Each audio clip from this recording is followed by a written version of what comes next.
আমরা আগরতলাতে যে মাঠগুলো হয়েছে খেলাধুলার জন্য তার মধ্যে অন্যতম একটা মাঠ যেখানে উমাকান্ত মাঠ।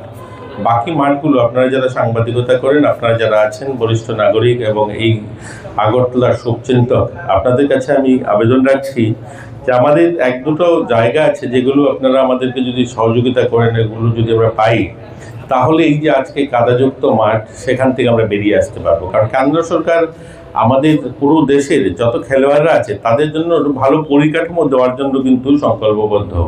আজকে যখনই আমরা অর্থের জন্য চাই কেন্দ্রের কাছে, কোনো কারণে আমরা এরকম বিমুখ হইনি যেখানে আমাদেরকে অর্থ দেওয়া হয়নি।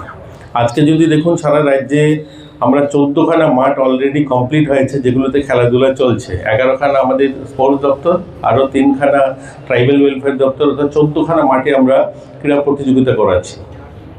আগামী 13 তারিখ অর্থাৎ দুদিন পরেই, আজকে 11, 12, 13 তারিখ, 13 তারিখে মাননীয় মুখ্যমন্ত্রীর হাত ধরে রমেশ স্কুলের মাঠ আমরা সেখানকার ছেলেমেয়েদের জন্য উৎসর্গিত করব। সিনথেটিক ফুটবল গ্রাউন্ড হয়েছে এবং আরও একটাও সেখানে কাকরাবনে আর একটা নতুন মাঠের আমরা শিলান্যাস করব।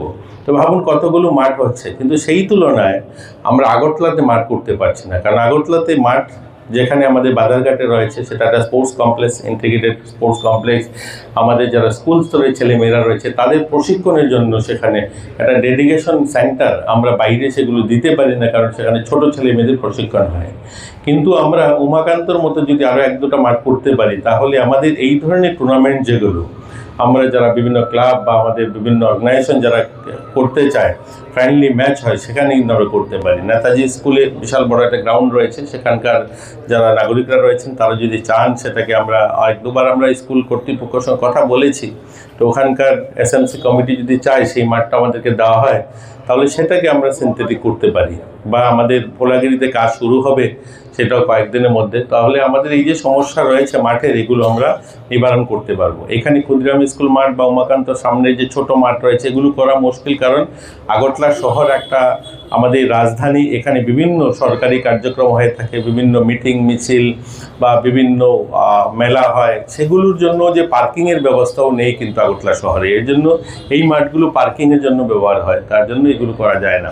যাই হোক, আপনারা নিজেদের মধ্যে টুর্নামেন্ট করছেন এবং আগামী দিনও করবেন আমরা আশা রাখি, এবং আমাদের রাজ্যের যারা খেলোয়াড়রা আছে তাদেরকে উৎসাহিত করবেন। এবং এটাই একমাত্র বিকল্প, এই যে নেশামুক্ত ত্রিপুরা নির্মাণ, এটা একমাত্র প্রচার প্রসার এবং মাঠমুখী করে রাখা ছেলে মেয়েদেরকে, এটা একটা বড় মাধ্যম। যাই হোক, আপনারা তার মাধ্যমে আপনাদের এই প্রতিযোগিতার মাধ্যমে এই প্রচার প্রসারটাও করছেন, উৎসাহিত করছেন ছেলে মেয়েদেরকে। এবং আমরা আশাবাদী আগামী দিন আমাদের রাজ্যের ছেলেমেয়েরা ভালো করবে, এটা নিয়েই আমরা এগোচ্ছি।